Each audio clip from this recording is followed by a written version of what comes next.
everybody. Welcome. Once again, I'm going to cut this, but I'm going to... Oh, the preamble? Always forget to pull this up. Or we hold these truths to be self-evident. Yeah. Ask not what you can do for your Fiona. Wait, no, that's wrong. Hold on. Ask not what Fiona can do for you. Ask what you can do for Fiona. That is the weirdest accent impression of Kennedy I've ever heard. Marilyn, get over here and give me that sloppy toppy. My back is bad. Missionary again. I'm very sick. Did you know John Kennedy was like the sickest man? Was like Monty Burns level sick. Like through his whole life. 6-part PBS docuseries. Gosh, who am I? Oliver Glenn? We're talking about PBS. 6-part PBS docuseries that came out. I don't know when it came out, but I watched it last year. That just discussed obviously the amount of chronic pain he is experiencing, but also the level of narcotic cocktail he was on. Yeah, man. It's like and dude liked to fuck too. I don't know if you knew that, Walker. He did. He loved to fuck and get shot up with I pain love medication. pussy. Yeah. Not my wife's, but everyone else's. Not my wife, Natalie Portman. Oh wait, it's not 2016. He also did I think what's cool about John F. Kennedy is he was, Daddy got him his ticket in a lot of ways. Daddy was not as successful, first of all. Dad was kind of a Irish bum who hit the jackpot in a lot of ways. But John F. Kennedy was, in my opinion, a war hero. Which I think, a lot of times, like Bush Sr. even, there's a lot of debate about how much what he did in World War II. I land on the side that he was a very brave man. But Kennedy or Bush Sr.? Bush Sr. Okay. There's a lot of questions about There is a lot of questions. Bush Sr.'s service, but there is there is. And there's a lot of questions about JFK. I think JFK's is more clear that he was a brave man who fought without any sort of like golden ticket to put him to the front of the line of. He fought to be in the war, more or less. Sure. Anyway, go ahead. Was he ever captured at any point during World War II? No, but their submarine was hit, and he and a group of 20 men that became dwindled down to like 8 men, eaten by sharks, mm-hmm. And he was rescued. So he was on, and that was a period of like 6 days. Now that in itself doesn't inherently make you a hero, but I'm going to be a little bit more inclined to be led by somebody that managed to survive in the Pacific Ocean, being surrounded by man-eating sharks, than I am somebody who punched their ticket through Yale through dad's oil success. Sure. Now, you do raise an interesting question, though, because I do agree with you that being eaten by a shark does not automatically make you a hero. Or seeing someone your buddy be eaten by a shark. Sure. But I mean, would you say also, though, the soldiers whose names we don't know who were on that submarine who were eaten by sharks, they're war heroes, are they not? Died for their country, right? Yeah, I think so. But being eaten by a shark, it really is about the context that makes it heroic or not. Because if just being eaten by a shark makes you a hero, then that naked hippie girl eaten by a shark, though. But you're saying that his buddies were. Yeah, right. And I'm talking about them. Oh, sorry. Okay. And I'm saying if just being eaten by a shark makes you a hero, then that naked hippie girl at the beginning of Jaws is as much a hero as everyone who died in World War II. Well, she's a hero for her acting chops. I mean, have you seen the behind the scenes? She was a like decathlete or like Olympian, because what she's doing, it's not even, this was the 70s, but even then they knew, hey, it's probably not wise to tie strings to somebody's ankle and pull on them. Mm-hmm. So they got an Olympic level swimmer who could throw her body, bob it up and down in like 40 feet of water. Do you have, like, the core strength that requires? So there's nothing else interacting with that actor. I did not know that. That's amazing. Yeah, if you watch that scene and what she's doing in terms of conveying horror, and we don't like to objectify women on this podcast, but I may have watched that scene quite a bit as a young boy. Well, I was gonna say it's so funny because when you're a kid, you were like, were you watching the athleticism? And I'm like, no, because when I saw that movie as a kid, it's just you can see that she's naked, but you can't see any real nudity. Yeah, she's but Spielberg naked. But it's like when you're a kid, you're like, maybe I can will this into like being able to see a nipple or like pubic hair or like you're just like, how hard do I have to squint to make something that isn't there appear? Right. On our now, VHS do you think she's copy. a hero because she was the first victim of Jaws? Like is just blazing that I don't know. trail? I don't know that she's the first victim of Jaws. Well, she's the first victim in Amity of Jaws. Yeah, well, maybe Jaws, though. I mean, maybe he had gone up and down the coast of Amity, though, like you said. Okay, yeah, sure. Now, I want to say also about this World War II thing that you're talking about. Imagine, dude, you're in World War II. You're like, we're fighting the Japanese. Imagine. We're fighting the damn Krauts. Now I'm in the water, and we're also at war with sharks. Yeah, like that's or the an oil true slick. axis of evil right there. Or an oil slick. Oh, that dude, what he said? I mean, that's like such a brutal way to die. So many, because actually Winston Churchill has this amazing quote that he said, to paraphrase, I mean, Winston Churchill, an amazing quote. You could fill several novellas with those, but he basically said something to like, I never truly worried about losing the war more than I did about the German U-boats. And the German U-boats were their submarines because they were just destroying the English, right? And the United Kingdom or England, it's on an island, so their level of import and their goods, they're greatly dependent on, outside forces and trade and so forth. And even though the German U-boats were, 1 to 100 in terms of the ratio of what they had, they were just demolishing the English. And there is, in my opinion, in a world war where there's so many fantastically creative ways to have made people suffer. And I'm just talking about the war, by the way, folks. I'm not talking about civilian deaths. It just, there's no place I'd rather be less, than a submarine. Or I think on a sinking ship in the Atlantic. I don't know.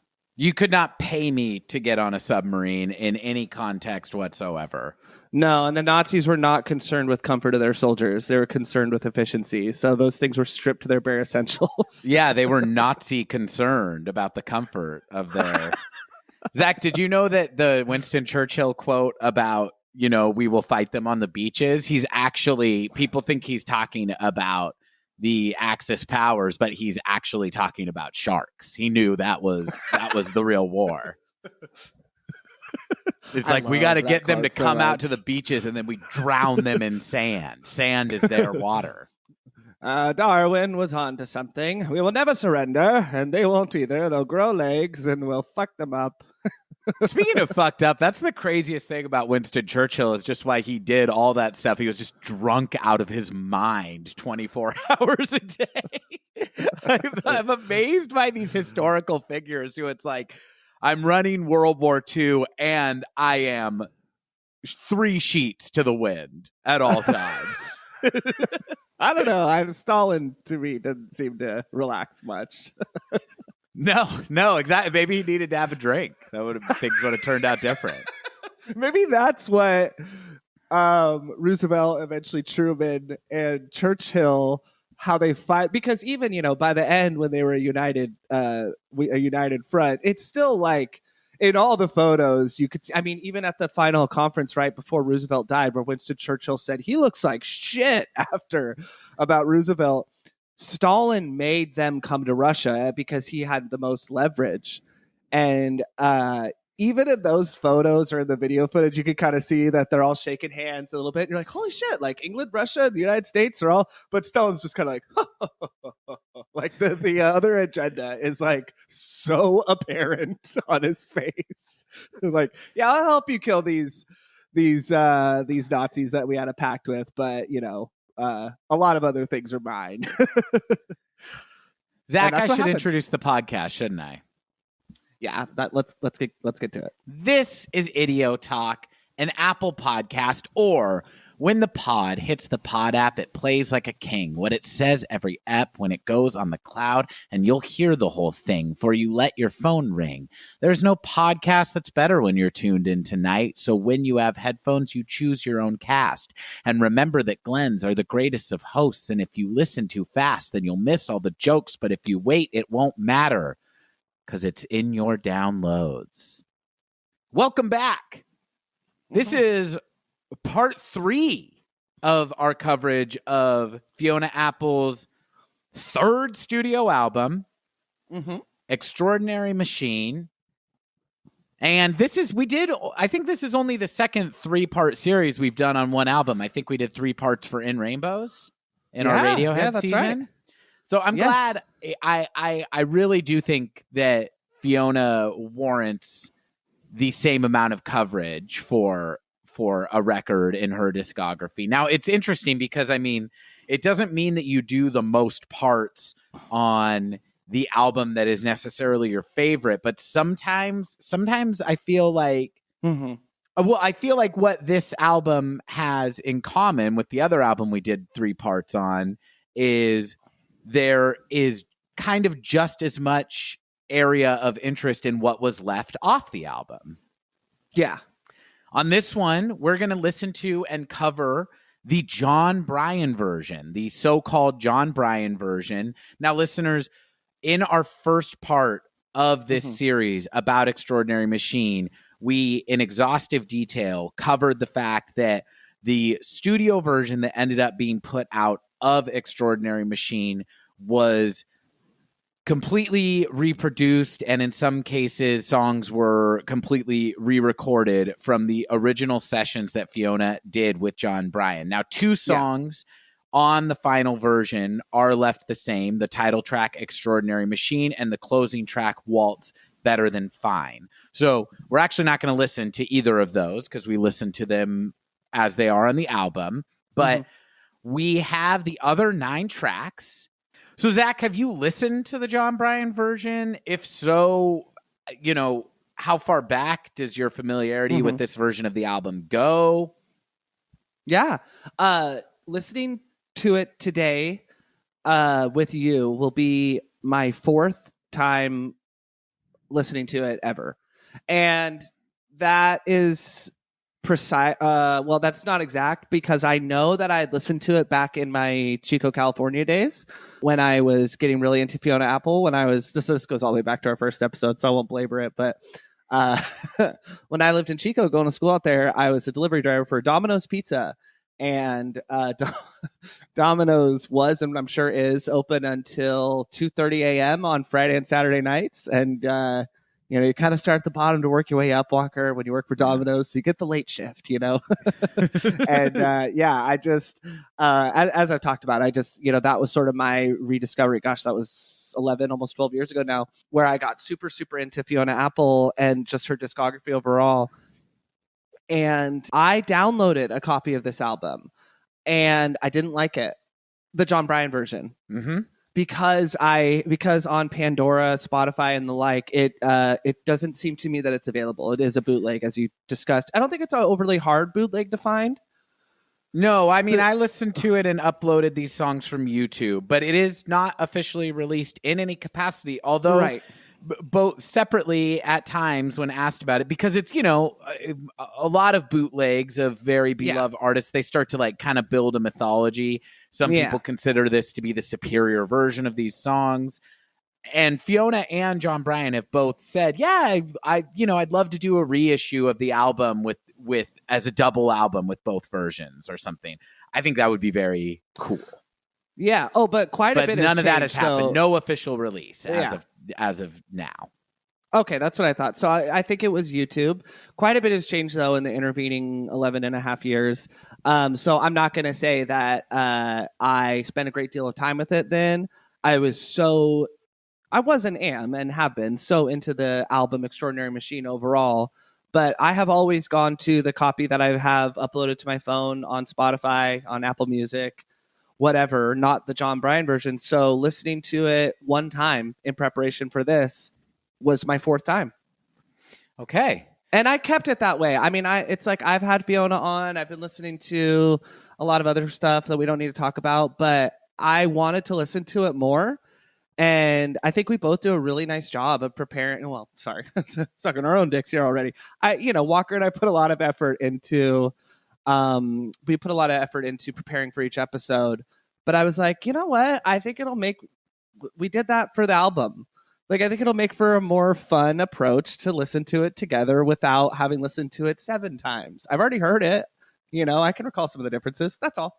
I agree. I mean, similar for me over here. I think that when we're getting to do a little bit of a contrast and compare with these versions of the tracks. And so I think that lends itself nicely to a little more of an organic reaction. I've also listened to it. I don't know, to be totally honest, if I had really heard these versions of the songs, because until recently, I've been listening to. I've listened to it all the way through a few times over the.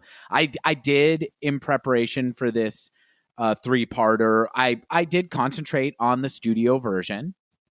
Yeah. But I would mix in listening to this, and it's very, very interesting to listen to this, especially when listening to the final product a lot and having those versions so fresh in my head. But Zach, I knew this thing existed, and I think I thought I had heard it because me too. I thought I had heard it, but I don't think I have, or if I have, I've only heard a few selections from it long ago, because most of the versions of these songs are so radically different than the final versions. Not all, but a lot of the Jon Brion versions are very, very different from what ended up on the album. And I think I would know if I was familiar with these songs, because they don't sound too much alike. The arrangements are very different. I feel like it's also, we're saying that some of these sound not finished. They do sound like, I know Jon Brion doesn't believe in demos, but they sound like they're, still in like the kind of demo stage of their process. Some of them sound more fully arranged to me. We can only really speculate as to. Well, I guess we don't have to speculate. This was what they had. At some point, Jon Brion said the album was done. Fiona Apple did not feel like it was done. At some point, he said that. Yeah. And she did not feel like it was done. And, and we got the album we got. But I think that I may have heard some of these versions, because I had a friend who would talk about how they liked the Jon Brion versions of the songs better. And I think maybe I heard them playing some versions of these songs, like maybe Get Him Back. One that is different, but maybe not as radically different from the studio, from the Michael Elizondo version that ends up on the album.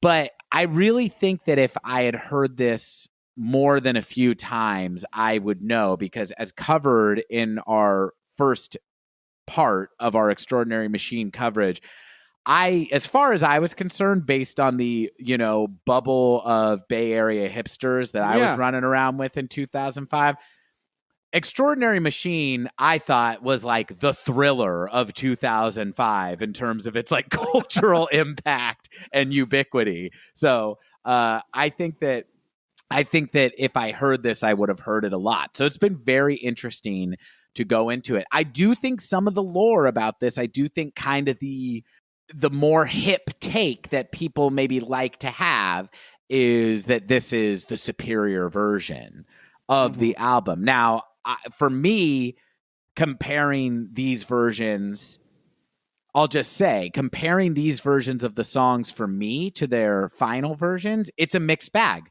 Some I'm like, I do prefer what they're going for on this version. Some I like the more fleshed out, more slickly produced Michael Elizondo version. And on quite a few of them, I think what I would want in my kind of dream world version of this album is a mix of the two approaches that were taken. How do you feel about it? Oh, man, I think that's so well said, so I'm not going to belabor the point. I do want to, I'm not asking you to re-edit what I said or anything like that, but I do want to quantify my time spent with this album. So I said this will be my 4th time. I think this will actually be my 3rd time, and I am only going back on this because of the way you described it. So I remember we talked about like LimeWire and Napster, how things would be mislabeled. So I remember... what was the name of it? BitTorrent. I remember BitTorrenting all of Fiona Apple's albums at first and then getting Spotify. And this is so funny, Walker. I remember getting this album and it having the same track twice and it saying JB version and importing that and only having a few of them on my phone. So I had those and because they sounded unfinished and I was not as familiar with who Jon Brion was. I was still a giant music nerd at this point, but I wasn't micro-focused. I was diving into the catalog, right? You know? Right. It's kind of like if when you experience Pink Floyd for the first time, once you know that there are two different people singing in Roger Waters and David Gilmour, you're totally easy to separate them. When the music's just washing over you, you don't really care, you know? Right. And so I do remember. So I think I was being a little bit too... This is my 4th time and blah, blah, blah. I think I remember having several songs that were stacked and maybe even making the assumption that, oh, this is a or this is just like a demo. I did not understand how critical and crucial this partnership was and sort of where it was. But I know that I've heard several of them. And then in the intervening week since we last recorded, I listened to it once all the way through. I did not do it kind of interspersed the way you described. So it is very interesting to have just been experiencing Extraordinary Machine for the last month or so. We've been preparing, if not longer, listen to it once, then be like, okay, cool. I want to give more of a like in the moment. So that's all. I mean, maybe a little bit of an excess of detail there, but I just didn't want to overdo it on the I've spent this much time with it this many times, No, I mean, I think that our listeners expect total transparency from us when we talk about how many times we've listened to something. I think it's a clarification worth making. You're almost making me wonder now if maybe one of the Jon Brion versions of the songs was included as like a bonus track or something. Like maybe that's why I feel like Get Him Back is the one I've heard. Now, I have a Fiona Apple podcast. This is maybe the sort of thing I should know, but I would be curious to hear listeners if I am I don't like the phrase Mandela effect. So I won't use it. I'll say if I'm fabricating a memory. Zach, do you know why I don't like the phrase Mandela effect? I always feel a little strange using it myself, but I would love to hear why you don't like it. Well, I imagine that it's for similar reasons. Because I feel a little less strange, I should say. Because I think it is just such a piss on Nelson Mandela's legacy that we constantly invoke him to describe the sensation of thinking that Count Chocula had a different haircut or whatever. It's like people being like, I'm positive that Nelson Mandela was dead. I'm just like, I'm sorry. All you are doing is describing Westerners having no awareness of international events. And I include myself in that. But it's like, to me, a bunch of Americans being like, I'm positive he was dead. I'm like, no, that is just you not caring about Nelson Mandela. And we should I'm positive birds aren't real and Nelson Mandela was dead. I'm like, fuck you. Go die in a hole. The birds aren't real thing is actually a joke. Is that a joke? It was started as a joke. It's like kind of like a performance art piece. But dude, that's cool. Also though where the concept of the Illuminati was started as like kind of some post hippie performance art articles that a guy was writing, I believe, for Playboy magazine that were intended as satire and now has taken on a complete life of its own. A lot of stuff starts as a bit that gets out of control. Perhaps the whole American experiment was a joke that went too far. War of the Worlds, one of the biggest intent was to show the unreliable and dangerous nature of radio that was essentially paid for by, not paid for by William Randolph Hearst. That was the real person, right? Yeah. Okay, I'm sorry, not Charles Foster Kane. Yeah. William Randolph Hearst had a huge, or his estate had a huge part in funding the War of the Worlds experiment. That caused so much mayhem as a way of showing, look at this dangerous tool. The written word is where you get reliability and where people won't go crazy. That's quantifiably true too. There was a whole Stuff You Should Know they did on the War of the Worlds. They read it and then they talked all about the backstory of it. And Chuck and Josh have never let me down. That's so funny. I did not know that. Amazing. Zach, I love that you brought up War of the Worlds, because before we listen to this, I just wanted to talk a little bit with you about at the time of this release, we're a few weeks into spooky season. Mm-hmm. Right? I love fall.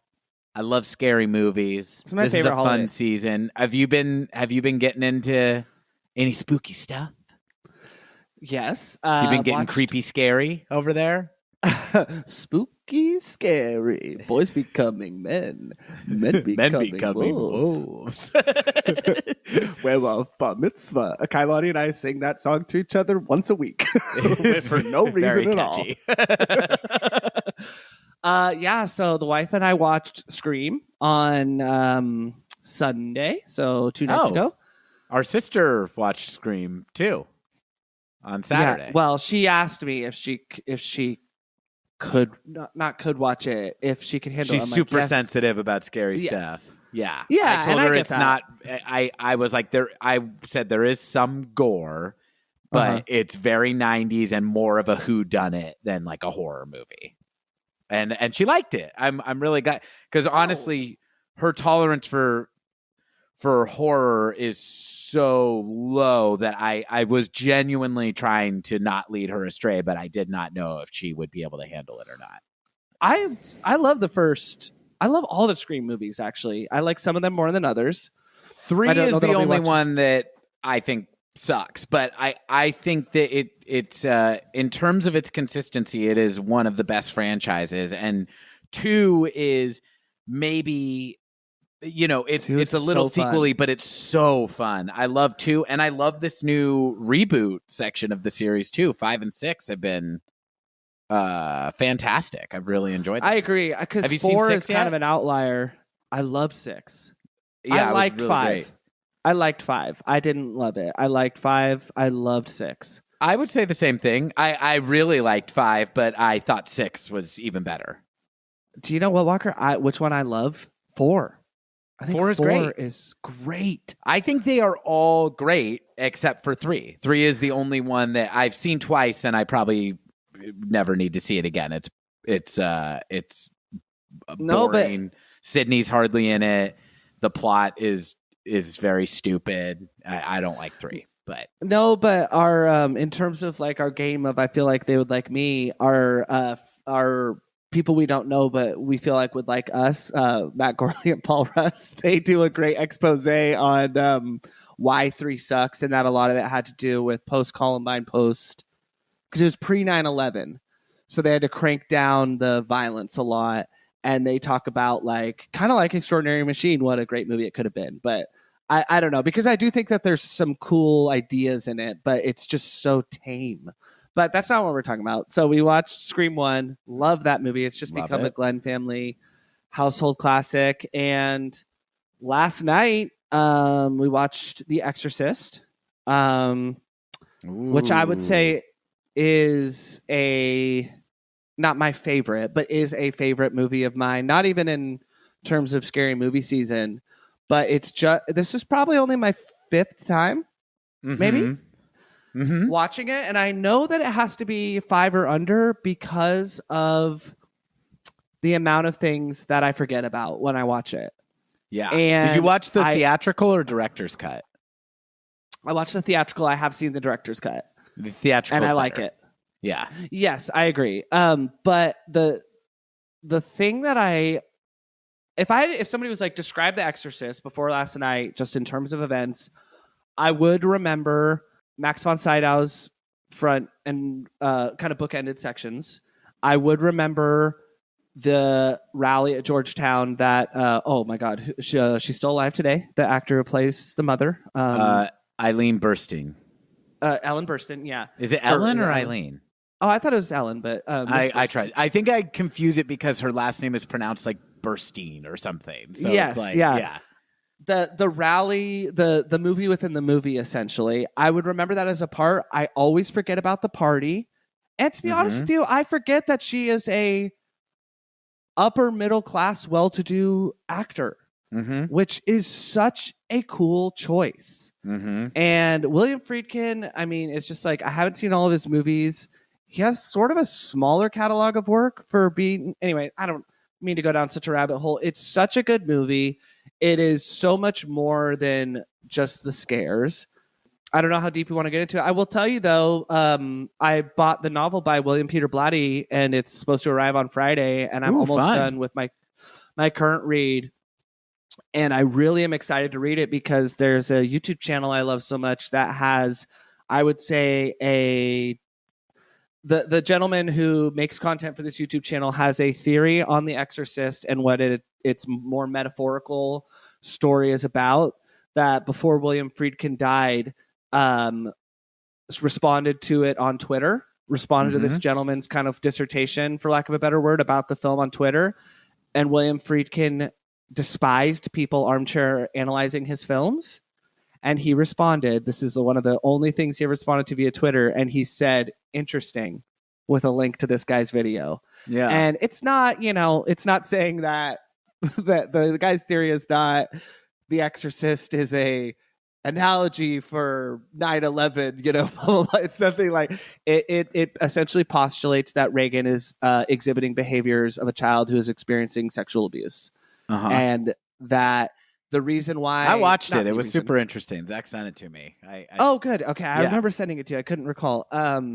Yeah, it does do that. I really like Walker's I like critique. it much better for a theory of what's going on in The Exorcist than I do in The Shining. I don't really, yes, I kind of reject it for The Shining, even though I do think he makes very interesting points. Yes. To me, in The Shining, the evidence that he points to for it is kind of like the evidence for all unifying theories about The Shining, which is like, it is Jack opaque enough that, what's that?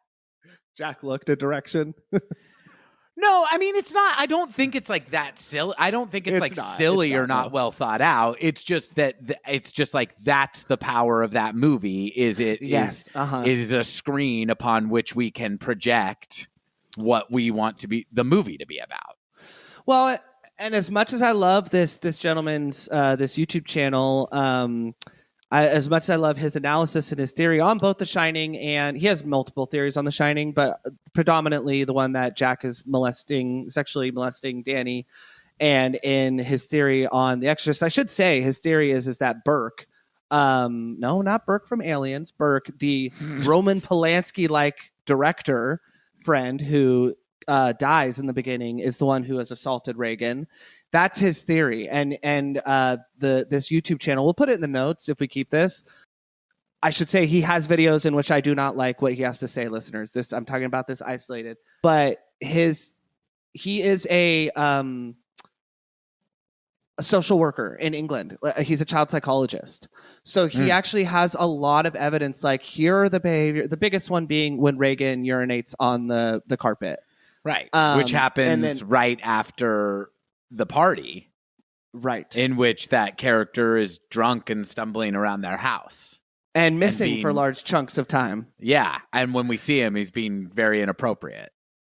So I want to pass it over to you because you've seen the movie more. But I did just want to say the reason why I bought the source novel, one of the reasons why, is because in this YouTube channel, he talks about, he's like, compare the book of The Exorcist, which was not written that long before the movie. William Peter Blatty, I think, served as like a script supervisor or consultant.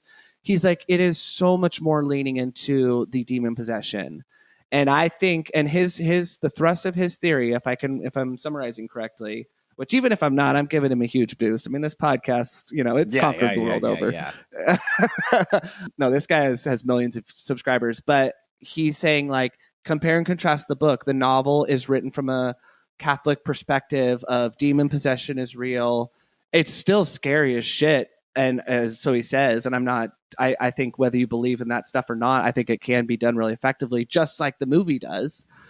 But he's like, I think the movie, though, is taking it kind of like The Shining, whatever you think The Shining is about or not, is taking this Kubrickian or Friedkin filter to give you something much more complicated. Right. And like I'm going to Stanley take a Kubrick, ghost story and make it an analysis of like the American family or alcoholism or an abusive genocide. Father or the genocide of Native American. And it's like, we'll take a boilerplate demon possession story and make it about all this other stuff. I think that's rad. But you know, whether we keep everything I said or not, can you speak on some of what I just touched on? I mean, well, I love The Exorcist. I don't know that I've seen it more than you have. I've probably seen it 5 or 6 times.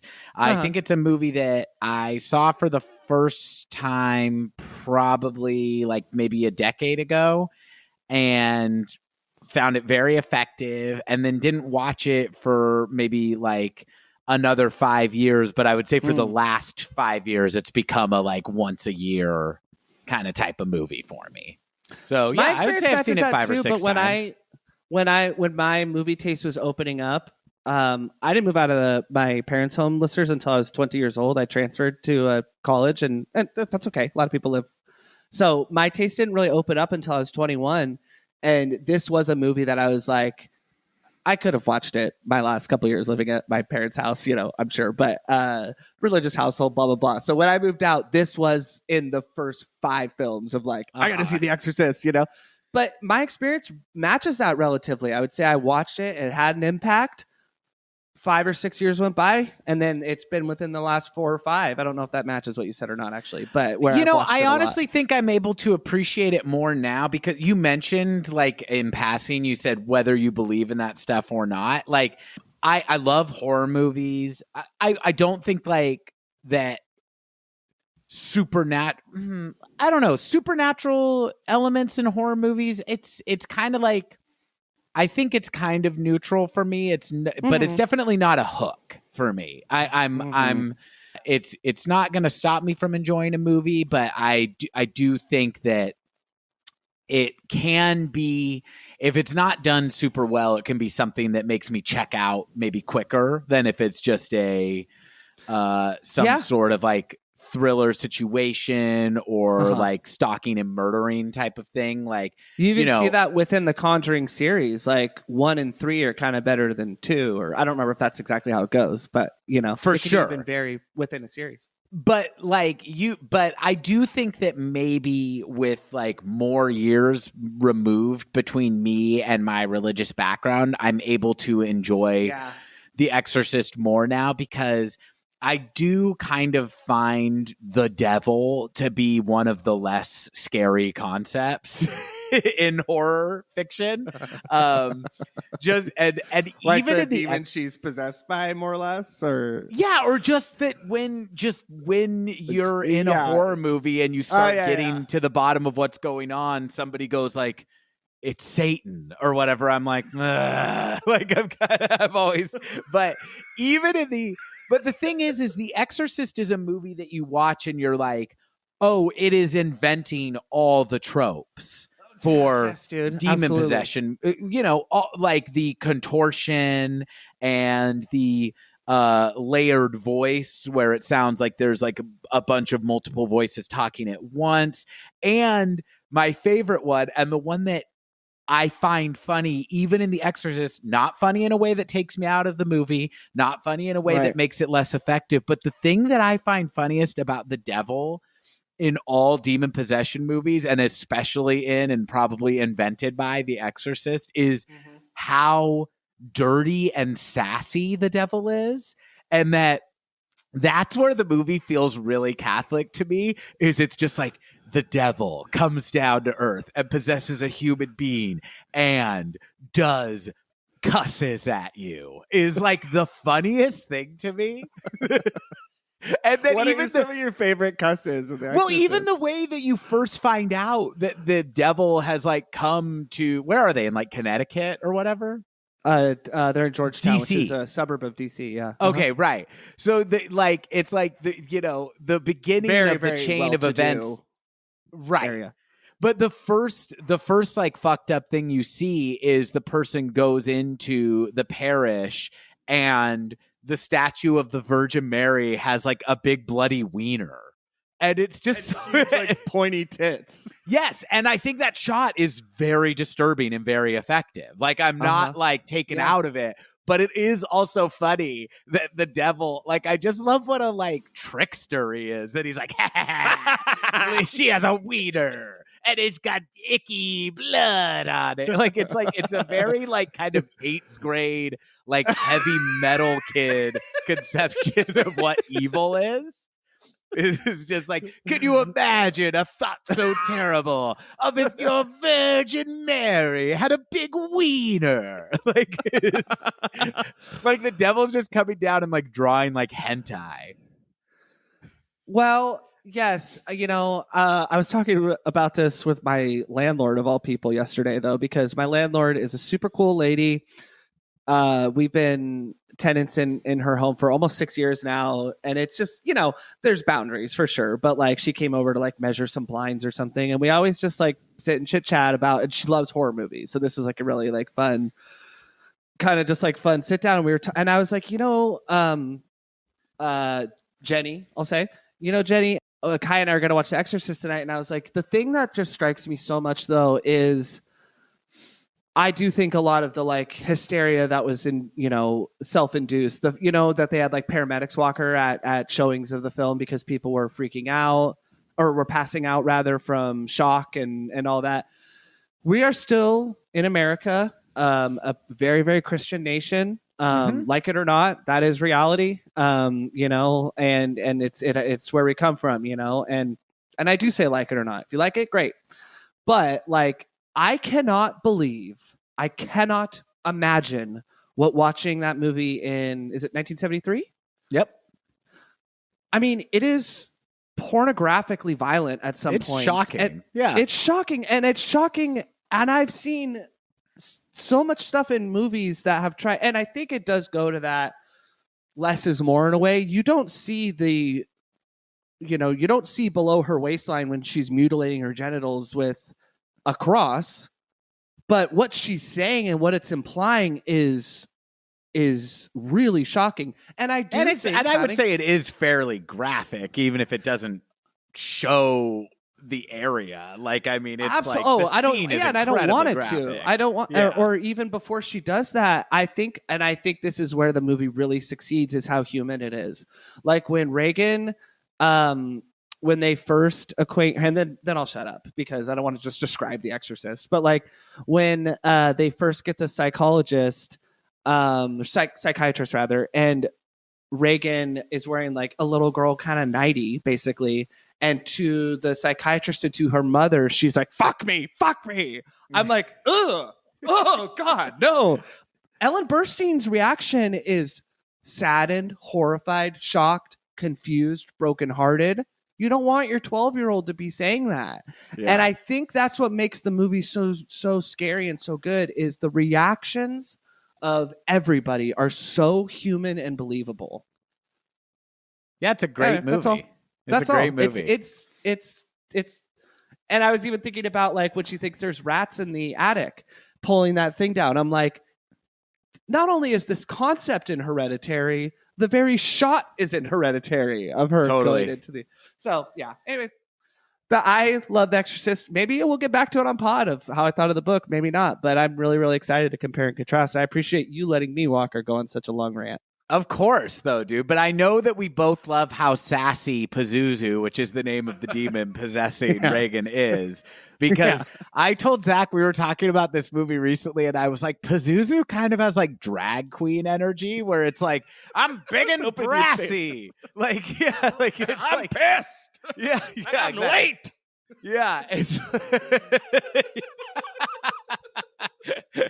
like, try to cast me out, honey. You can't get rid of Pazuzu. Bop, Ba, ba, da, da, ba, ba, ba, da, da.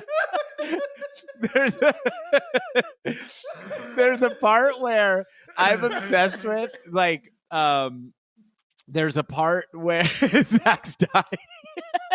I'm gonna have a heart attack. Sorry, go ahead. You know you love to hate Pazuzu. Pazuzu, like, legit good drag queen name. I know. But Zoozoo. Oh yeah. But what like, was the part you were gonna say?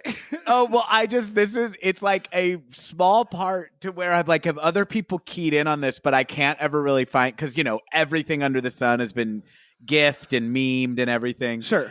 But I never really can find that anyone's done anything with this. But it's become, how you like, you watch a movie with your significant other and you key in a little part, and then that becomes shorthand that you use outside of any context of relating it back to the movie. Sorry, did you say your significant other, your significant brother?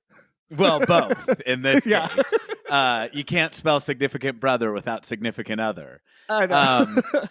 But there's a part where just like the sassiness of the demon, when they first bring in, I guess the Exorcist is Max von Sydow, but or I guess the priest? No. I guess ultimately it is. What's the name of the priest though? Who's like the main, the Greek gentleman? Isn't he Italian? No, he's Greek. But okay. But yeah, the tired priest who is, kind of in his crisis of faith. Yes. What's the name of that character? Keep going. I'll pull it. In any case, the young main character priest who is the one dealing with this possession until they call in Max von Sydow. Father Karras. Father Karras, okay. An actor who I love his performance in this movie and have never seen in anything else, but I really, really like him. But when he first goes up to visit Regan, and it's like, I think it might also be the reveal of her being fully what we think of as the Exorcist demon. Like her face is all cut up and really discolored. Changed. And so it's the first time when we see her like, in this fully deteriorated state, and they have Reagan's hands and feet tied to the corners of the bed. And he sits down and is like, hello, who am I speaking with? This is not exact dialogue or whatever, but he's being it's pretty close. Yeah. He's being very kind of non-assuming and not and just feeling out his dialogue with this demon. He's not even convinced it is a possession at this point. Right. And he sits down, and the demon is like just giving him like major stink eye, and then throws open a drawer without touching anything, right? And he goes, how did you do that? And the demon like laughs, and then he goes, do that again. And the demon goes, in time. And he goes, show me. And he goes, in time. And I'm obsessed with the way it's very, like, in this very, like, not would a you cow. like to know? I'm not a dog. Yeah, it's very I'm like a demon.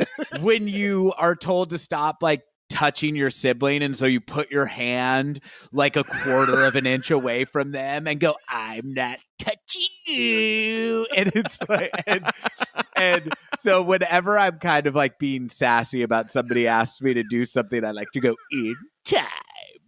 And that is really how they say it. Should we get into the album? I think we should. Okay, so we have 9 tracks here. Like I said, the first and last track of the studio version were unchanged. Go back and listen to those. And just once again, if you're jumping in here, it's a strange place to jump in. Probably not too many people, but we cover in great detail the whole origin of these versions of the song. So go back, listen to part 1, listen to part 2, and then you'll be able to compare these. So, Zach, I have these tracks just in the order that they are on YouTube, which I assume corresponds to how people got it when it was going around as a bootleg. So it's not the same order as the studio version. It starts come on, off. Walker, please give us something familiar. Go ahead. It starts off with Not About Love. So this is Not About Love, the Jon Brion version. Already different. Yeah, we should note too, No listeners, drums. if there's a quality differential, this is not. There's nothing wrong with your phone or anything like that. These are the best versions we can get. These are from YouTube. Yeah, So already we've got no drums and we have what sounds like a string section. Here we go. Are still writhing on my floor. It doesn't seem fair that your wicked words Now, were I think holding me down. that this is the same piano and vocal track that we hear on the studio version. I'm not positive about that. But all the vocal inflections sound the same to me. Conversation once colored by steam became dialogue. Zach, I think this is super cool. I'm in the music so much more. But this is the big asterisk to all this, The Walker, is that I think I prefer this version. So I'm naturally just going to go more positive. I don't, you know what I'm saying? You prefer this version of Not About Love? Of most of the songs. I'm just going to tip my hand right now. Okay. I don't think it's better. I don't think it's the album that should have been. But because I hear so much more of Fiona, and I do agree, I think the thing we overlapped the most on, whether we like some songs more than others, was the drums were overpowering.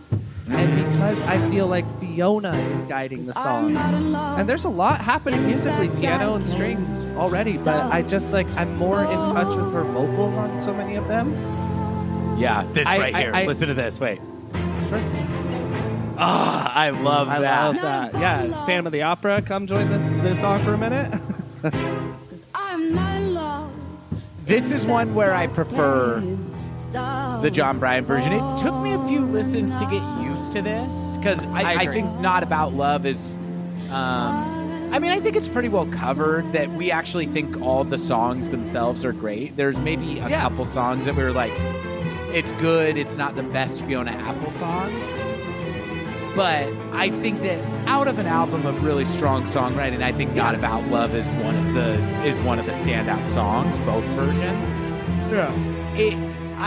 Even though I felt like right here, I don't like know this if I as would much. mind if it kind of incorporated. I mean, I like the double track vocals. Oh, see, I don't like that as much. I think that maybe the last minute of this song, I would like if maybe it incorporated some of the drumming that is on the studio version. But overall, this was I the like song this where you better. said he's playing it like Ringo should. You said that in our episode because the drums match the vocals. So at the moment of the double tracking vocals is where I'm kind of like, yeah, I like this dude. I like the vinyl version better. I don't know. I actually don't know if I'm convinced of what I'm saying. I guess I'd just like to hear it. I'd like to hear it. But I just think that the kind of rhythm of her vocal during the "What is this posture I have to stare at" section is so rhythmic that it's what a cool album. Oh, that was cool. I just think that it's nice to have the kind of fast talking that she's doing matched with the drums. But if you only could take one version and you're not able to combine any of them, I do think the Jon Brion version serves the song better. I agree. I don't feel that way about every single song, and I think I may have said that I sort of more or less do. So I just want to walk that back a little bit. But on that song, I do. That one, very, very different in its arrangement. Speculating that it's not completely re-recorded, like I said, other than the double track vocals. It sounds like the same vocal track to me, and I don't know, and it sounds the exact same tempo, so it would not surprise me if it's the same piano track. This next one is one where this is a totally different song than the version that ends up on the studio album. This is the Jon Brion version of Red, Red, Red.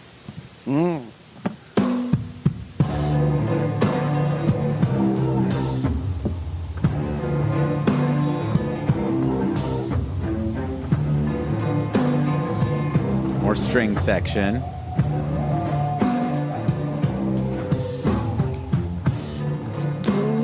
Red, Red, Red on the studio version of the album is one of, I would say, the prettier songs. Yeah. And this is a very dissonant. Sinister. Yeah, dissonant and kind of scary. Talk about spooky season. Red, red, red, the color of blood. But I do think the vocal melody is the same, which is very interesting. I feel like you hear this in some Radiohead songs where Sure. they will, you know, especially on Kid A and Amnesiac, they'll record something with Tom at the piano or on the guitar and then put a completely different bed of music under it that fundamentally changes what the song is, but the vocal still works. Like Spinning Plates. Like Spinning Plates being a prime example. This is one, Zach, where I think this version is awesome. I think the version that ends up on the album is awesome. They're so radically different. I really like both of them for what they are. This version would not fit as well on the final album.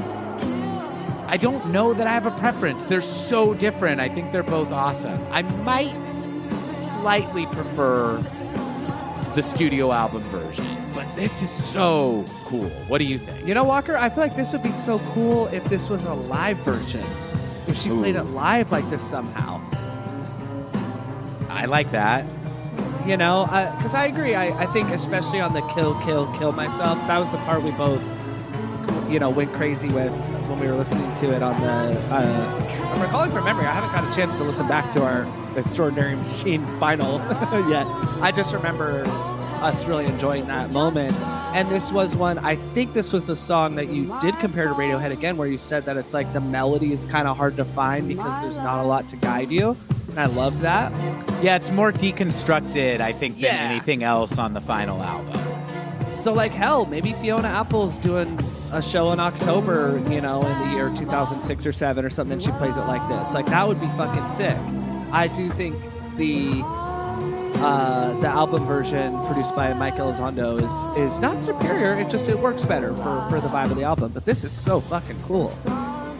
I mean, that's the thing, too. I agree with everything you're saying. I mean, that's the thing about this Jon Brion version, too, is there are tracks that I like his version better, but it would make the album, an album that I would say already suffers a little bit from being all over the place. It would make it completely nonsensical in terms of its sequencing.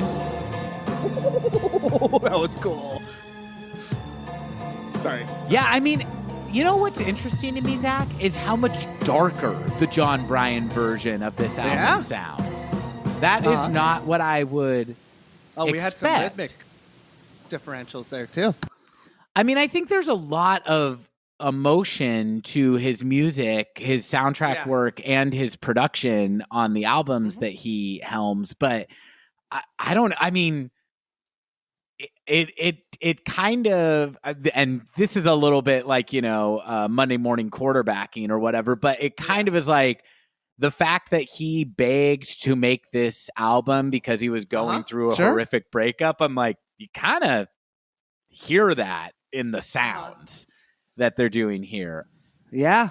You know what I would also say too, what overall I like better about the Jon Brion version, which is, again, not to say that I think it is overall superior, but just something it has that I don't know if Extraordinary Machine, as it was released, has as much, is it's just representative of a more out there direction, which I feel like we do get from Fiona Apple. Not necessarily that it's the same as what is here on these Jon Brion tapes, but it just is a little bit more of a avant-garde sensibility to the songs that doesn't end up on Extraordinary Machine. We talked about, I kind of always took the position of like, oh, you know, it's really slick, but the studio made her do that. But I think as we kind of got into the research, she had control over what they put out. No ultimately. deadline, listeners. That in itself is so unique. Yeah, and I don't think that it is bad to try to create a new entry point in your career for fans who have been intimidated by what you've done in the past. But I just love that she seems to shed whatever commercial instincts remained at this point on her next couple albums. And this album sounds more like that to me. Mm-hmm. Shall I go to the next one? It is still her XO though. I'm not latching on to the point that it sounded like we may be separate. That's not my thesis of the album. But jokes aside, maybe some would find it disrespectful to compare an album in Fiona's catalog to an album in a male artist catalog. That's not where I'm coming at it from. I do still find this album to be her XO, tying into your point of the commercial viability is all. Mm-hmm. That's all. Yeah. So, Which is its own form of experimentation. That's the thing too, is it's just like, it's really no less experimental for somebody who has had their first two albums be as odd as Fiona's first two albums are to consciously try to play with something that's a little more commercial and maintain the essence of who you are in your music, like to maintain your artistic integrity, which I very much think is maintained on Extraordinary Machine. I just think the results are a little stronger when that is less of a consideration. Dude, fucking Sgt. Pepper Lonely Heart Club Band. Like, yes, was that a tide turner? Is it my favorite Beatles album? No, it's not. Does it have some of my favorite songs? Of course it does.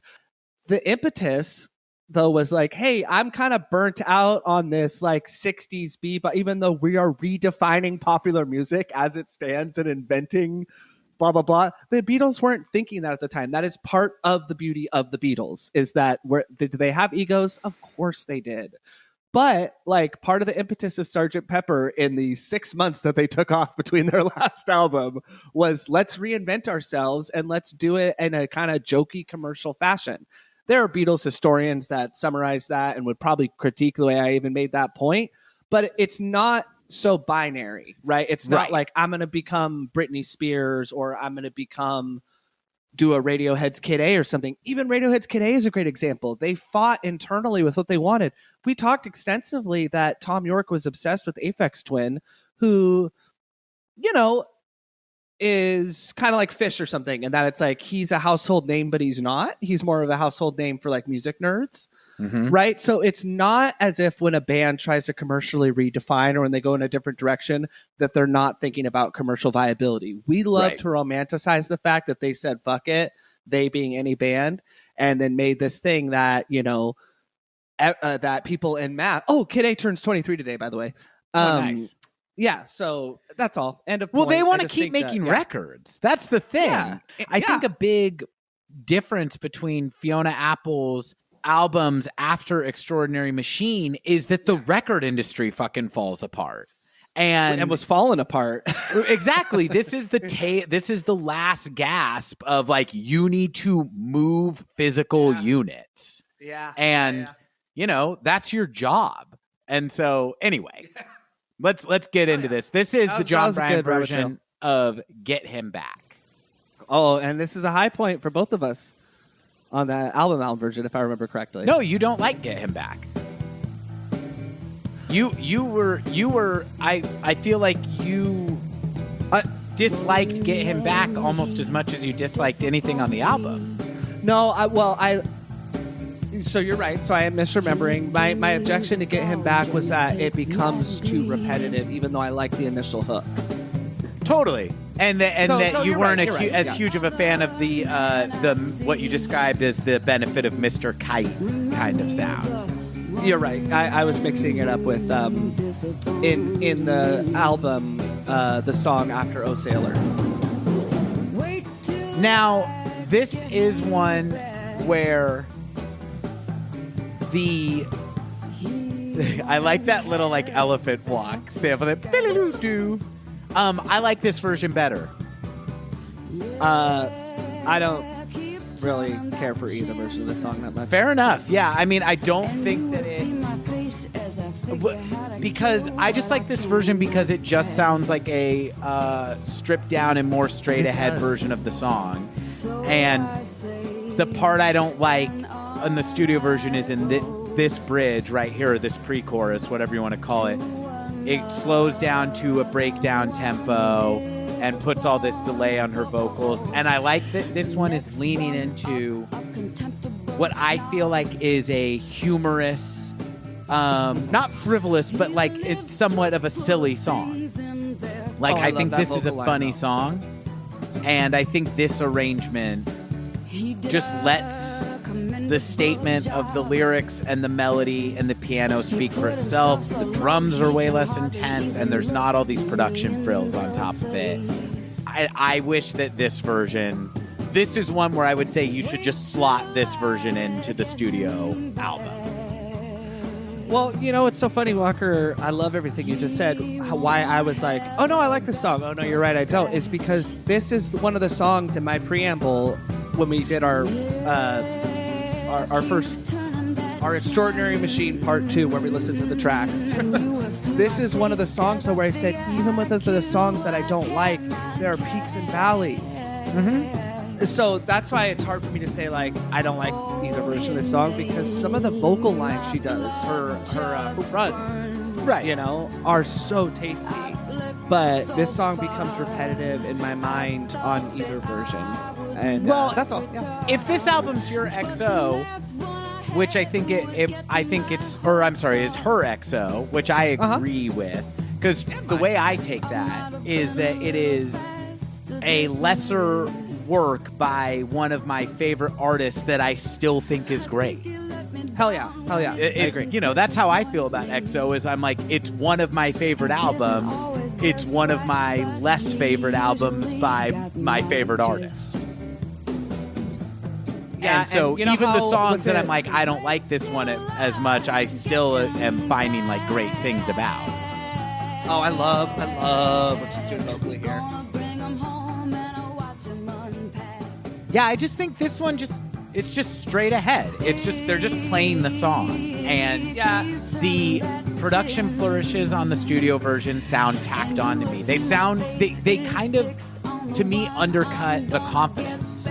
They make it sound like they didn't think the song was good on its own. And I think this version sounds like it believes in the song. Yeah, and it's cool that they got Billy Preston to do a couple piano fills too, you know? I know, it does really keep bringing in that boo-doo-doo-doo. Oh, see, like Walker, I fucking adore this part on either version. Yeah, I think this is another one where I don't think the song was re-recorded. I don't think the piano and vocals were re-recorded. Because these... Oh, I think this is all... Because this is... I don't think she would record this part exactly the same both times through. It sounds improvised.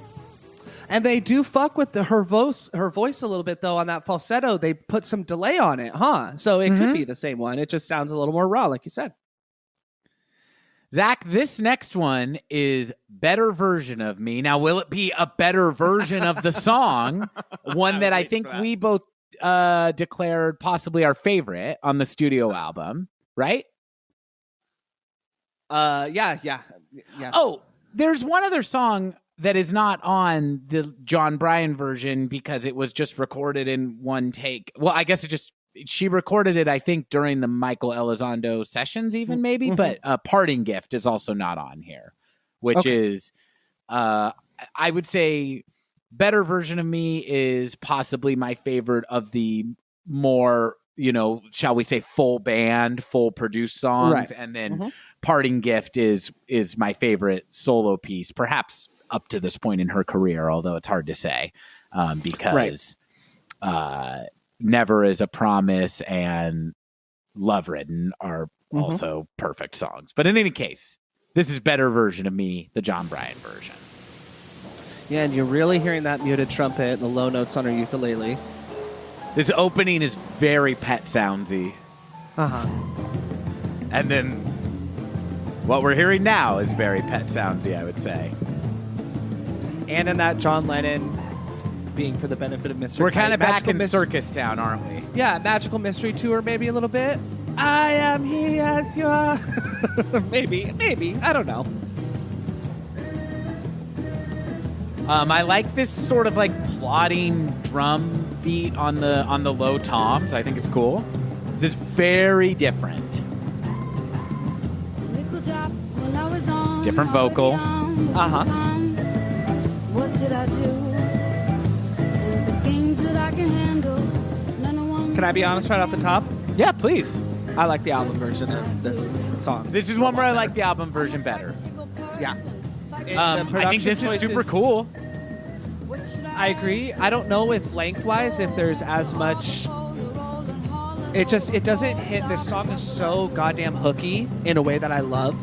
Yes. And the hooks don't get to me as hard on this version. And I think that has to do with that it sounds more demo-y. Yes, we know the irony of that statement. Jon Brion doesn't do demos, but you know what I mean?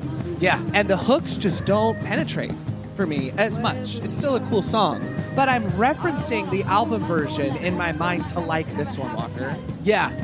That's all. I think it's super cool. Like, I mean, I think it's a really rad B-side version of the song. But Sure. I agree. I think that this is one, we talked about it. I think that, and I mean, I like the double track vocals. I think it's cool. It's hot. This version is also a little more repetitive. It doesn't ever change the beat. Like, this part slows down on the album. But I think that the Well, what are really we missing slick right studio quality of the final version really serves what the song is about, which is like I'm in your face with how great I'm doing now, and it doesn't quite hit as hard with the strange kind of circus bell chamber music vibe of this one. Although I do think it's really cool. But what are we missing, though? We're missing that crazy guitar solo. That That's guitar my favorite solo moment that of production. sounds almost like horns. It's so cool. Yeah, it sounds like Rat-a-Tat jumped to the studio for a day or something Yeah. like that. And it's like, that comes out of fucking nowhere. It's like I was talking about with The Exorcist, where I'm like, I know it so well, but then there's just these or anything you love, where you know it, but because it's so good and unexpected, it still makes your heart jump. And Yeah. for I feel like this song is missing a lot of that. Not just the guitar solo, in the hook of Fiona's melody. I don't want to keep repeating myself. Now, I don't want to recapitulate the criticisms that we went through ad nauseum on the last episode, but I do love, for example, in the end of the studio version, when at that ending, when it goes into the breakdown with the drums, do da da do, it comes a better. I love that. But even better version of me, a song where I do think the slick production works really well for what kind of a song it is. Like almost every song on the album, I guess I wish it was the studio arrangement or the Michael Elizondo arrangement with Jon Brion ultimately doing the final mix, because again, I thought that I had a problem with the arrangements on Tidal, but then when I heard these really big full band arrangements on Win the Pawn and They Don't Bother Me, I feel like the difference is that Jon Brion knows how to more tastefully mix those in a way that understands the star of these songs is Fiona Apple's vocals and lyrics. And that gets a little lost. So I like the Michael Elizondo version better. I think it's more fully realized and more suited to what this song is, but I wouldn't mind some elements of what Jon Brion was going for in this version, in that final version. It's like, do I mind Joe Biden? Do I hate Joe Biden? No. But ultimately, I'd prefer Obama at the top of that pyramid than Biden himself, you know? Sure. Not a controversial statement at all. This is the Jon Brion version of Oh Well. Another favorite of mine from the album. Zach, was this one a favorite of yours on the studio final studio version? I really, this was during the suite of songs that we both agreed were kind of more or less our favorites. Now, I haven't listened side by side to compare, but is this slower It's already a very slow song, but is this a little bit of a slower take? I'm going to say yes, it is. Barely. Barely, but it feels a couple beats slower, right? It almost feels like do you ever put something on slower playback speed on YouTube to like play along with it or anything like that? Sure. It feels like almost not organically slower, like they put it on 0.75 because it's so barely detectable. Well, maybe they very sped it up a little bit on the final version because Paul McCartney, the Beatles, have done lots of songs that we're hearing on the studio albums that the Beatles put out are like being played at 13% faster or something. Lady Madonna. There you go. I think this version is awesome. This is one where I think I don't really mind the frills on the Michael Elizondo version. It's not incredibly fundamentally different than this version, but I think that Jon Brion's instinct to keep it basically bass, drums, piano, vocals, I think it works great for this song, and I like this version a little better. This is the song where you win. That is how Ringo would play it. Yes. Right? These fills. But so there's still even some strings. It's just less heavy. Yeah. It's less. I just think this is one of the more successful final versions on. Oh, it's so it's good. not that different, actually. The more that I'm hearing it, but it's just more tastefully mixed and slightly less overdone. I think this version's better. It's very close to what ended up on the album. Oh, see? And then the horns stand out a little better because there's not all the other strings and harp and stuff. There's a harp on the final version. This is better, in my opinion. What do you think? I agree it's better, and I feel like it just goes along with everything you just said. Sorry, listeners. Pardon me. I feel like the vocals are the star of the show a little bit more. And that is just brought forth by being a little bit less distracting with the musicality. It is different. It's also a drier vocal. I don't think there's as much delay or reverb on her voice either. And just to invoke the boys again, not the show listeners, but Radiohead. That was fantastic timing. There is a Radiohead album, Hail to the Thief, where the mixing is not to our liking necessarily. I think the difference, though, how I said, because... it's so good! I'm dying over here. There is one Radiohead album where the musicality or the instruments are overpowering in a way. How good the songs are not, it doesn't... There's no alternate version of Hail to the Thief, and I don't want there ever to be. But, in general...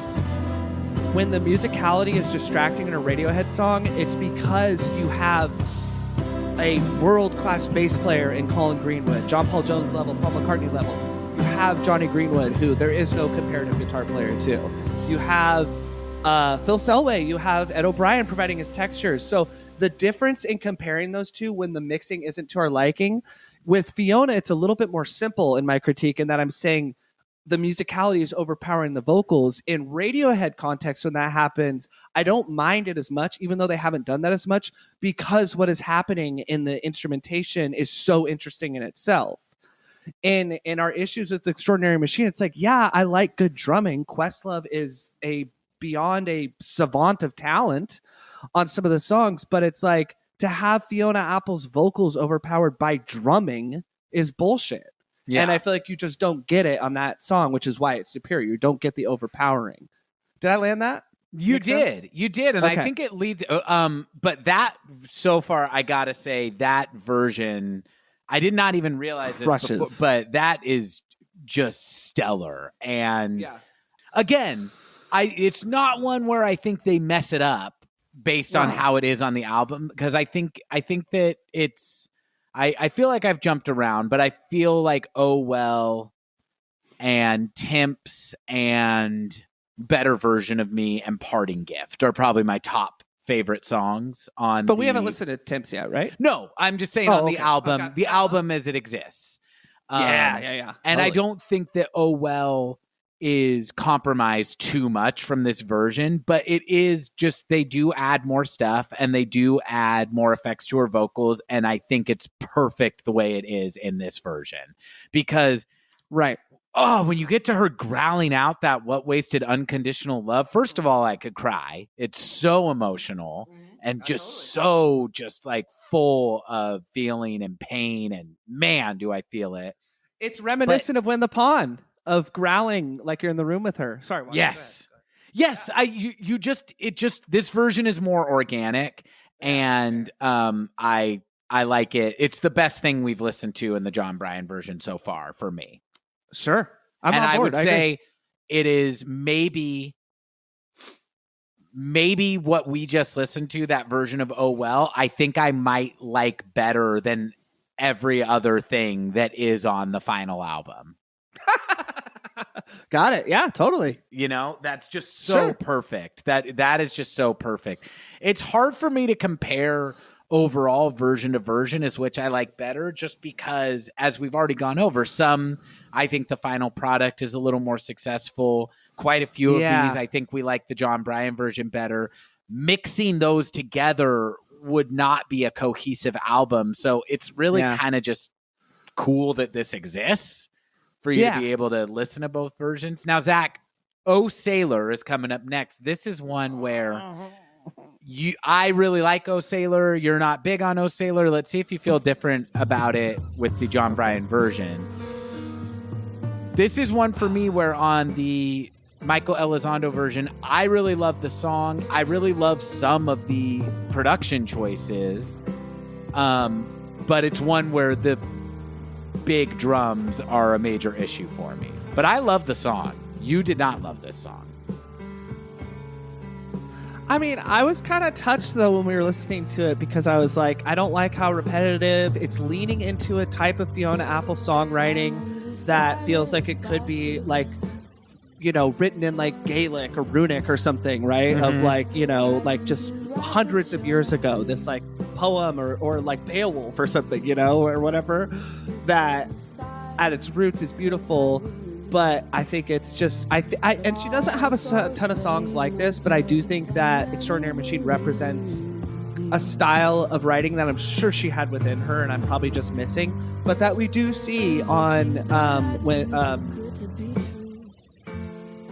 The Idler Wheel and Fetch the Bolt Cutters. And I can't even put my finger on it, on what I'm trying to say stylistically of the type of song. It's just not my favorite Fiona Apple tendency. Yeah. But would you say it's slightly overwritten? Is that what you feel like? Yeah, a little bit. But then what I think you said, again, I haven't listened to the episode back, which is fine.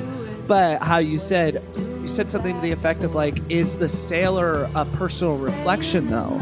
Is it not about, oh, sailor, this man or this person? Is she narrating it? And that really, really just goes to show the power of talking about music with people you love and respect, you know? Because I was like, God damn, that's cool. You know, it made me kind of rethink, like, do I have a problem with the lyrics, you know? And then, do I love the melody or the song musicality? No, not necessarily. I do not hate it. But it made the things that I don't love about it, like, made me rethink those things at least. I love that. And I have listened to this version, and I don't find it to be that much more interesting or attractive. Okay, well, fair enough. So for me, this is the ultimate kind of, like, wish I could mix the two versions together one. Because I like what the drums are in this version 1,000 times more. I get that. Way subtler, way better placed in the mix. You had called out that you found the stop-start thing kind of tiresome. I think that is way less obtrusive in this version, even though it's still doing it. The drums and piano still halt together, but because the bass drum and snare are not so front and center in the mix, it doesn't feel as in your face of a choice to me. But I really miss the vibraphone in the chorus that echoes her vocal melody. I think that is a really, really nice addition in the Michael Elizondo version. And then when we get to the coda, it doesn't have the kind of counter melody version of the chorus that she does in like a harmony with herself on the final version. And I that's a favorite part of the song for me. So this is kind of lacking from some of the flourishes that are on the final mix. But I also think it's way more tastefully arranged in terms of drums and bass and how that they are playing to the piano and the vocal rather than kind of against it. And isn't it ironic, Alanis, though, that it's missing the vibraphone, of which I think Jon Brion provided all the playing of the marimba and the vibraphone on Tidal, and then is the producer on When the Pawn. And yet, and that's what makes this feel unfinished to me, even though I really like what you're saying about the drums being less obtrusive and abrasive. The vibraphone is what is added in the Mike Elizondo version and what you kind of like. So it's just... There it is. It comes in on this chorus. It's real low in the mix, but listen. Okay. Here, after she says this. Oh, yeah, I hear it. It's there, but I think the decision to have it in every chorus and bring it more forward in the mix is a good one. Sure. I like that roll too, just there. That drum fill is cool. And listen, Mike Elizondo, I don't have his resume in front of me. And Brian K. But it's a lot of pop and hip hop. A lot of pop and hip hop. So I don't mean it's like, Jon Brion, while being a hugely unique talent, he didn't. He's not the first person to suggest. But I would say, Walker, it's unique to hear the vibraphone and marimba as much as we do in pop music, as we do in Fiona Apple's catalog. So I don't mean to chalk up the addition and use of that so much to him. Yeah. So I'm missing that part here. Do you know what I'm talking? Yeah. Ruining this. Sorry, listeners. No, the song is still I too just long love to be that over. little outro, that it changes the melody. So do you not have a preference on these two versions? Just not your favorite in either case? No, I don't. The song is too long. It's leaning into a tendency I don't like. It's better than anything I've ever thought of or will write, but I don't like it. Well put. I like that. It's not embarrassing, as we talked about on our Radiohead season. It's like when we were talking about Atoms for Peace. Like it's like one of your least favorite things from one of your favorite artists. I totally get it. Like, you're judging it on that scale. Embarrassing U2, though, is different than Radiohead that I don't like. Right. Same with Fiona. That's all. I get it. All right. This next one is called Used to Love Him.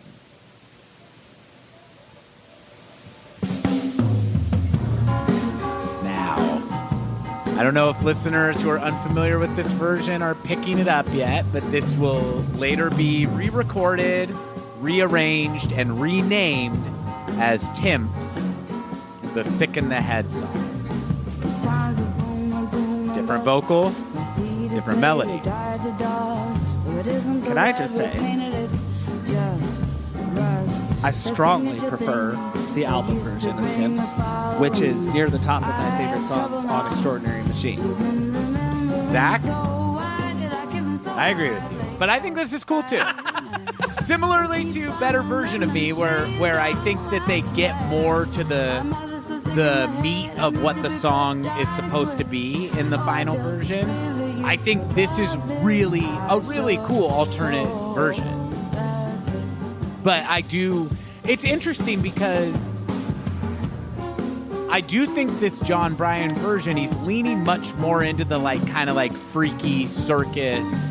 It sounds like a Tim Burton song. It's very Tim Burton-y. It's too much Tim Burton. It's like, where's Fiona? I'm picturing in a dark world where you could go to all the holiday doors. I love it how it's, that's done. On the album version of this one, it's like I'm hearing Jon Brion banging a bunch of talented and with maybe I don't know. But I mean, to me it sounds like a dark carnival, but I think that's cool. Right. It reminds me a lot of the Smile Sessions, the Beach Boys Lost. Oh album. yeah. Like where it's just like it sounds like it's like happy music made by an incredibly deranged person who doesn't like, you know what I mean? It's like Yeah. what am I thinking of where somebody like dresses Sid as a Barrett, clown Pink and they Floyd, a think little that bit. they think that people will like it, but it's like or it's kind of like it's kind of like Joker, right? It's like he's like trying to like it's like, oh, this is me doing a nice thing, and everyone's just like, you suck and we hate you. The Joaquin Phoenix version? Yeah, right? Like, Yeah, wasn't he yeah, yeah. originally like trying to like bring joy when he was dressed as a when the clown? gun And it's falls like, out at a children's hospital. Yeah, Yeah. this sounds like that to me in a good way. I mean that as a compliment, but I like the final version better. Right, and you hate the movie Joker, so I do, but I'm saying in its intent, it reminds me of. It sounds like a consciously made choice to be like, we're making what a disturbed person thinks is a nice song. I like that kind of music. I like that too. Or like we talked about with, have we brought up Radiohead? No, we haven't. No, and we won't. The inversion of the musical palette of a song like I Might Be Wrong, where the music is really sinister, but the words are kind of like, fuck it. You know, let's go down the waterfall, have ourselves a good time. Like, that is a really cool thing to do. And Fiona does that on both versions of Extraordinary Machine. Some of the more upbeat songs, or even the opening track, in my opinion, the way it's so not machine-like driven, it's so organic sounding, there might be a bit of irony there. This version, to me, really gives me, for the benefit of Mr. Kite, a song that I like, but I don't like that version. Yeah, fair enough. I mean, it's creepy, and I'm glad it exists. Again, like I wish that we got this with more albums, and they still release deluxe versions of albums all the time and stuff. But I love outtakes. I love different arrangements. It's so fun to get to look at the funhouse mirror of what an album could have been, and I think this is really cool. And I think that if Extraordinary Machine had ultimately been more of what Jon Brion's vision for the album was, I think it would still rank really high in. Right. But I mean, ultimately, I think that the reason Extraordinary Machine has not fared as well in my reevaluation as it did in my memory is just because of the amount of competing visions that there were within and outside of Fiona Apple for what this album could be. It's just suffering from, I think, too many cooks ultimately. Yeah. And if it had been one thing kind of from the beginning, it might be a little more successful. This is a very different version of a song that ends up on the final album. This is the Jon Brion version of Window, a song that I declared to be my least favorite on the final version of this album. Let's see how the Jon Brion version fares. Now, do you hear that kind of wind chimey sound? Yeah. Is that a steel drum, do you think? What is that?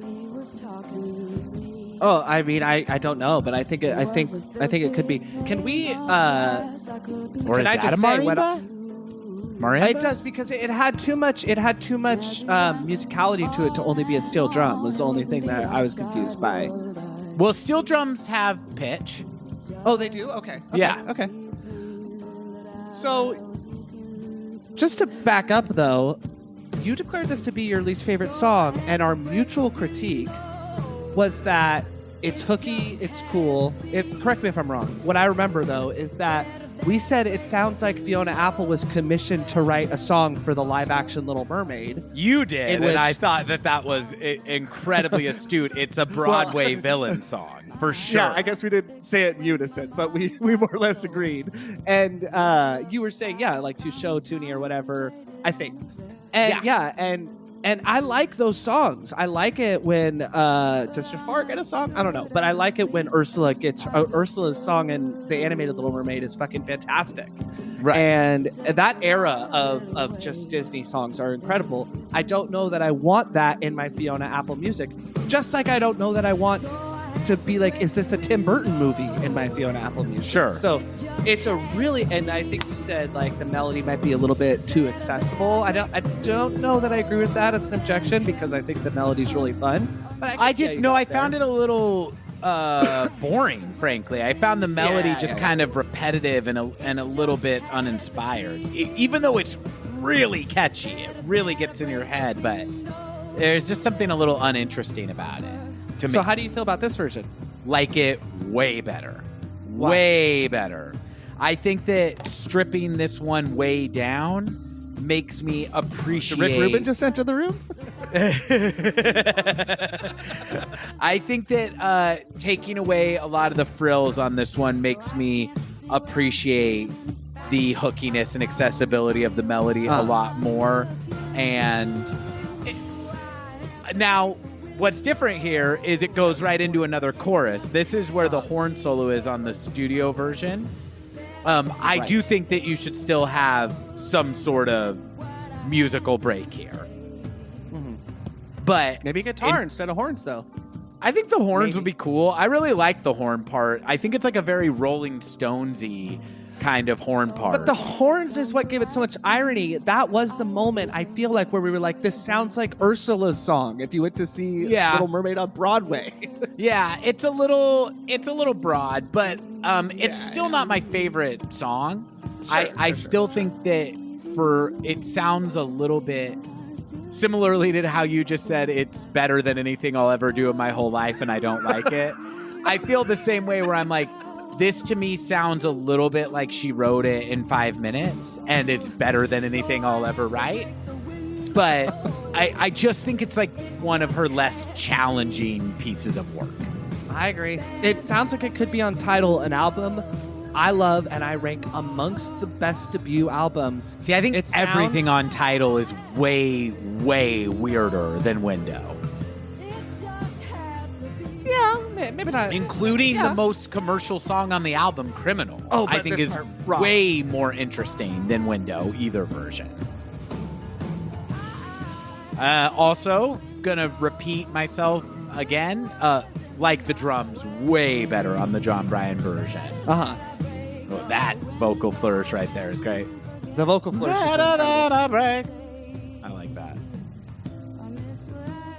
Or like, I don't know if you've seen Tangled, but like this feels like I have seen Tangled.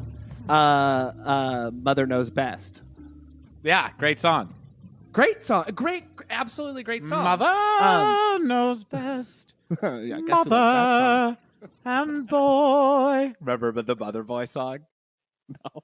Do you remember in Arrested Development where the Mother Boy convention where this mother and boy, mother boy. We can cut this, but what is the Arrested Development joke where Buster is trying to convince Jason Bateman's character why he's grown up, where he's like, and the doctor said, no kissing on the mouth for a week. And I said, make it 2. Do you remember? And Michael goes, but that's hilarious. In the Mother Boy episode, there's also the part, because the whole thing of that episode is Lucille is ashamed to appear with Buster at Mother Boy because of his hook. And they've dressed in a dual costume every year for the last 30 years. And then when the way she finally accepts him is she makes she's Peter Pan and he's Captain Hook. Yeah. And it shows them with a trophy. And he goes, well, I finally feel good about myself. And he points at the trophy and goes, saddest. They got the award for saddest. I love the whole convention with hands that it's a real sword, master. And it's a real sword, master is a quote I say once a week. When Dan Castellaneta reattaches Job's fingers, but he puts them on back. Switched for the first time ever. Whenever Ollie is bossing me around, I always go, it's a real sword, master.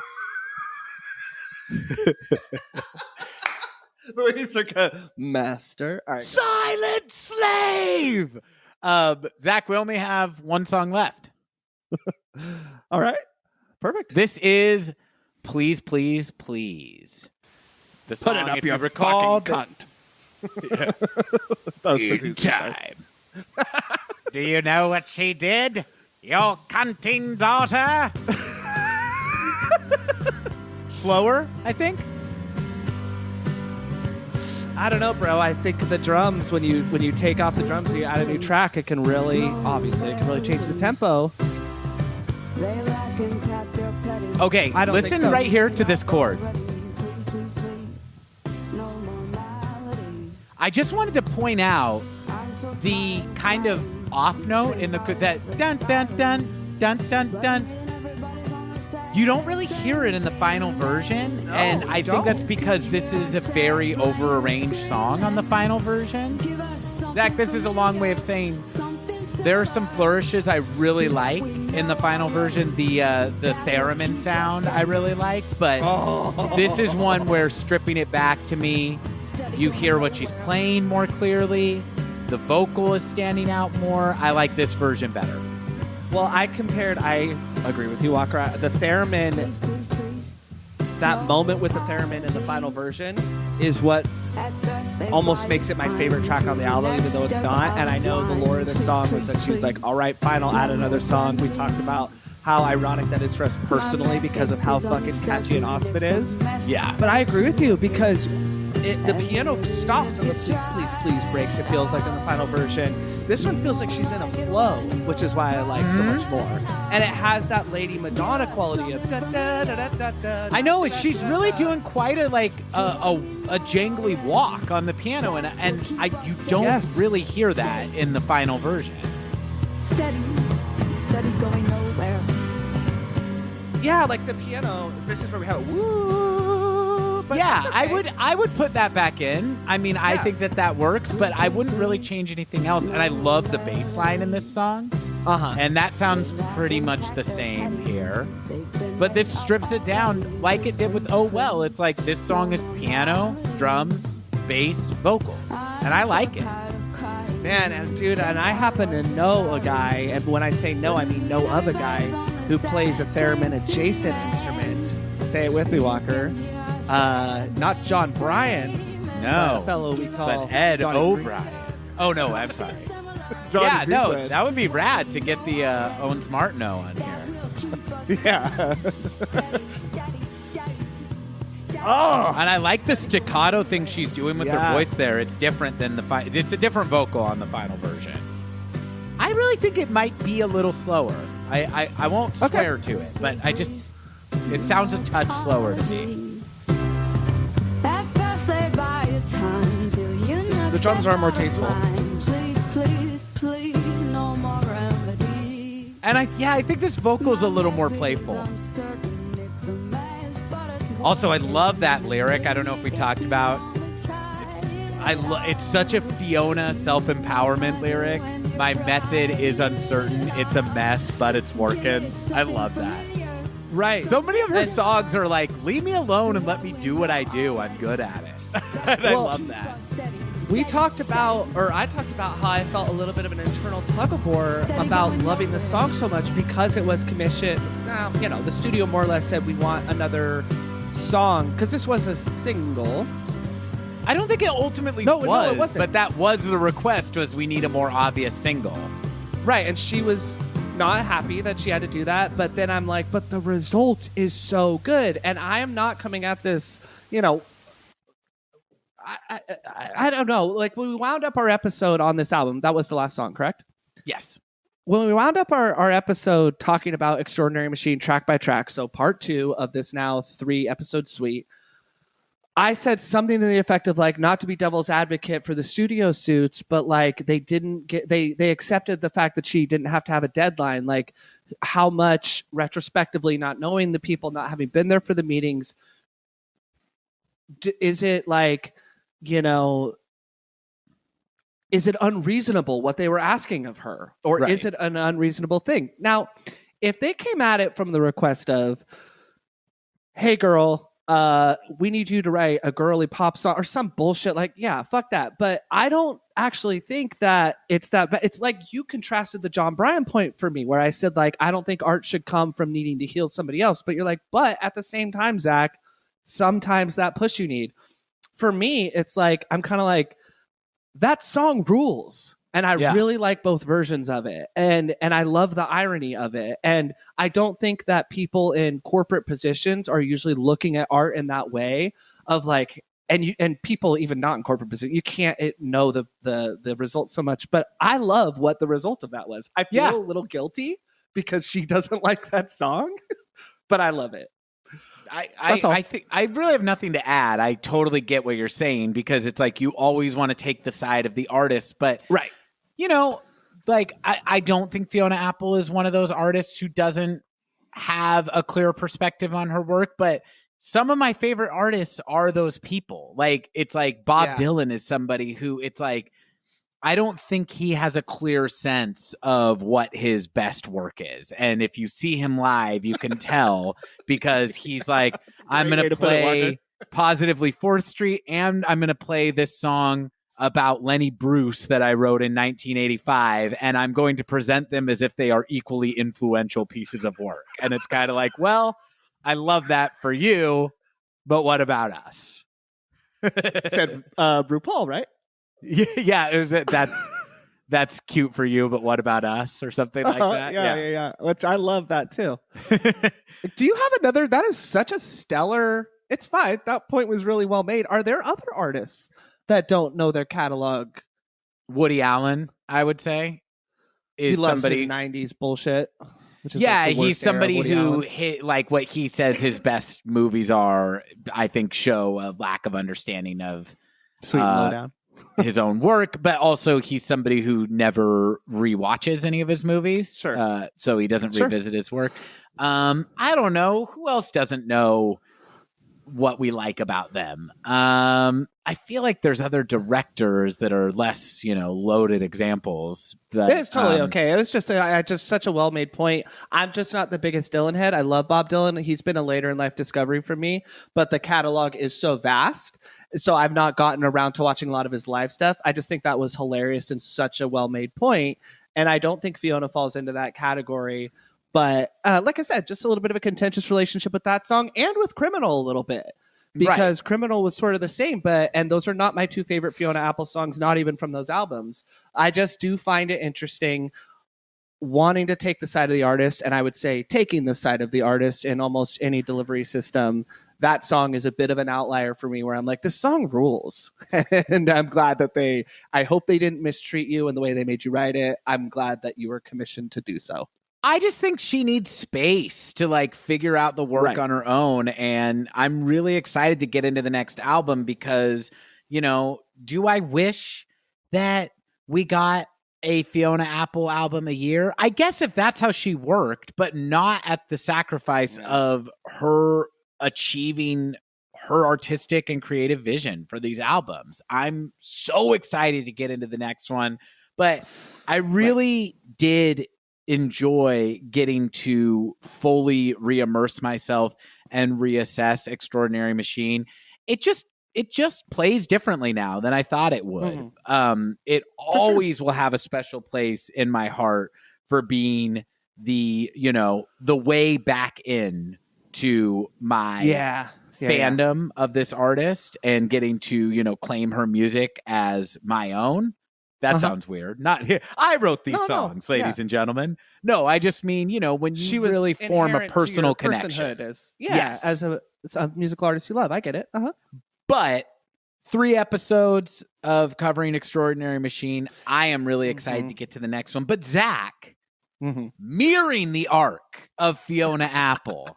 Now, we already mirrored the arc of her first hiatus by doing an episode about the hiatus. But I think we need to mirror the arc of the second hiatus. This came out in 2005. We don't get another album until 2012. That is a longer hiatus than there was between albums 2 and 3.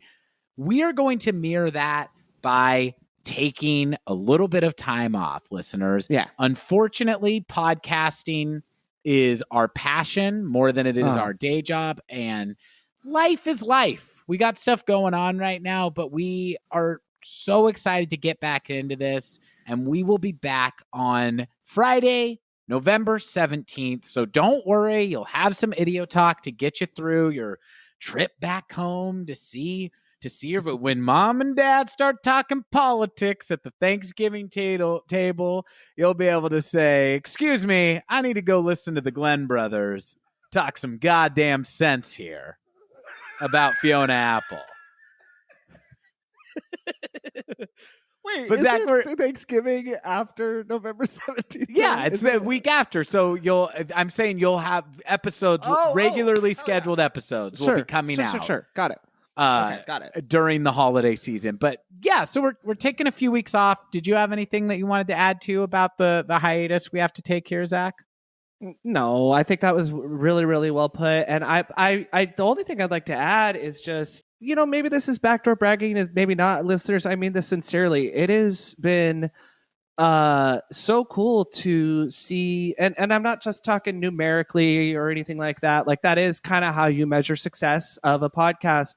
But the engagement we've gotten, a few notes, few emails, and I will just say a lot of new listeners for this season. And that is cool. That makes this project feel, exciting to know that people are out there engaging with it and listening to it and all that. But kind of putting that to the side, it is just like, I'm very appreciative that people are taking the time to listen to us gab about music and gab about life and stuff, because we just love these artists so much. And yeah, so I just wanted to throw that out there. And, we do put a lot of work into these episodes.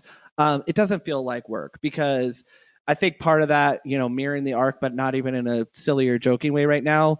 These artists have put so much into these albums for us as fans. It's kind of the least you can do, right? Mm-hmm. To learn about it and try and give something to the people that share that love. What has been such a blessing for me and made me feel so excited is the few, but more than one, notes we've received from people that were big fans of our Radiohead season that said, I have not listened to Fiona Apple before, and I just got her first 3 albums. Or I was on the fence, but really enjoyed hearing you guys talk about Radiohead. That is so cool. And I'm not trying to overhype it. Fiona Apple, she's not internationally famous. She has a huge fanship in here in the United States and in a little bit in Canada and a little bit in the United Kingdom. Obviously, I don't know. I haven't surveyed, but she has a much smaller audience than Radiohead. So it is really, really, really cool, whether it's been one person, 5, 6, 10, or whatever, that we're spreading the good news, right? And I say that with absolute humility and a lot of gratitude to people that have listened. This project has been so much fun, but I just really appreciate that. That's all. I love all that. And yeah, go back and listen to episodes that you may have missed. Well, plenty to catch up on. Yeah, well, we're taking some time off. And Zach, to answer the question some listeners may be asking right now of, oh my God, when will I get new Idiotalk content? Even though I already said the date, I want to answer with something that we talked about in the very beginning of this episode. When will there be a new Idiotalk episode? In time. And that's all we got. Yeah. Answer me, demon. In time. In time. Listeners, thank you so much for hanging with us. We'll talk to you again in a few weeks. Enjoy the rest of spooky season. Go watch something spooky. Listen to this on a brisk fall walk wearing a turtleneck. We'll be back with our coverage of the Idler Wheel. I know. Jesus. I have been Walker Glenn. I'm Zach Glenn. Talk to you soon. Bye. Idiotalk is a Glenn Brothers production. Get in touch with us at idiotalk.podcast@gmail.com or follow us on Instagram at idiotalk.podcast. And thanks for listening to